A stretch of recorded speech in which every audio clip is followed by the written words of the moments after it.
They say power reveals not just who we are, but who we believe we can get away with being.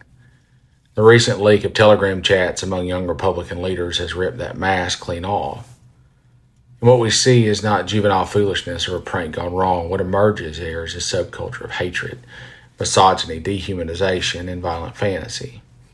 It is appalling and it demands answers, but more than that, it demands accountability from those who enabled it, both silently and overtly. Because these aren't fringe extremists. These are your young leaders, the ones that sit at banquets and photo ops, shaking hands with state chairs and congressmen, the ones you call the future of the party, and it's not isolated, it's rampant. And the fear isn't just that they exist, it's that you'll excuse it. That you'll issue some perfunctory press release and distance yourself publicly and then behind closed doors offer them a pat on the back and a stern talk about being smarter next time for what they share online. And let's be honest with ourselves. That's exactly what will happen. You'll be angry that they didn't cover their tracks better than you'll ever be about what they actually said, because that's what this party has become. It's a machine of plausible deniability, of disavowals with winks attached, and outrage that is performative and consequences that are non-existent. The content of those messages is horrifying. They joked about rape and called it epic. They celebrated Hitler and referenced gas chambers as political threats. They hurled racial epithets and mocked Jewish people, degraded women, and fantasized about violence toward political opponents. And there's nearly 3,000 pages of this shit from people in positions of leadership within the young Republicans. And yet the reflexive defense from the party faithful was predictable.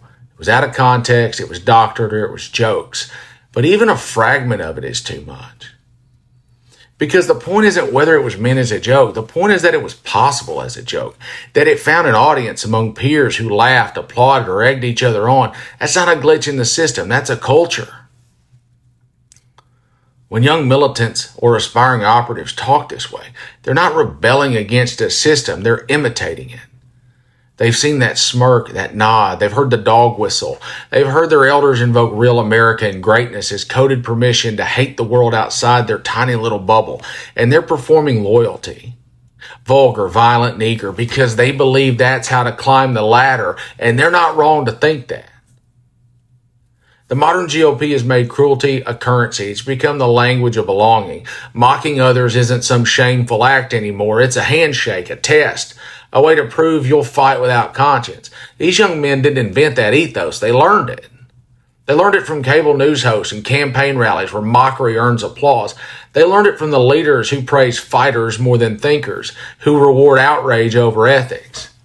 So when they traded these messages about rape and genocide and racial violence, they weren't paying tribute to anything except for the culture you built for them. So you can disavow them now if you want to, but until you confront why they felt they could speak that way in your name, you're only managing optics, not morality. And you do have a moral responsibility to every American, not just your base. And that means asking the questions you've avoided. Like, why did they think they represented you?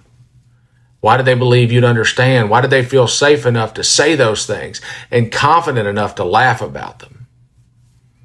Don't act surprised. You've spent years flirting with this kind of rhetoric. You've used it to rally voters and raise money, and you've turned owning the libs into an organizing principle. You've treated empathy like weakness and cruelty like wit, and when you finally got caught up in this shit, you called it an aberration, just a few bad apples.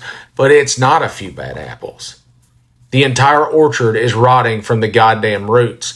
And it's not about a scandal either. It's about what kind of country we're becoming when we keep excusing this bullshit as rhetoric.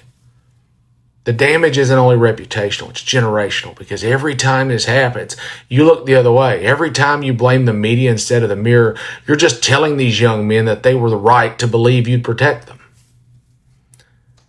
And they will grow into our candidates and strategists and the next governors, and they will stand on podiums and call themselves patriots.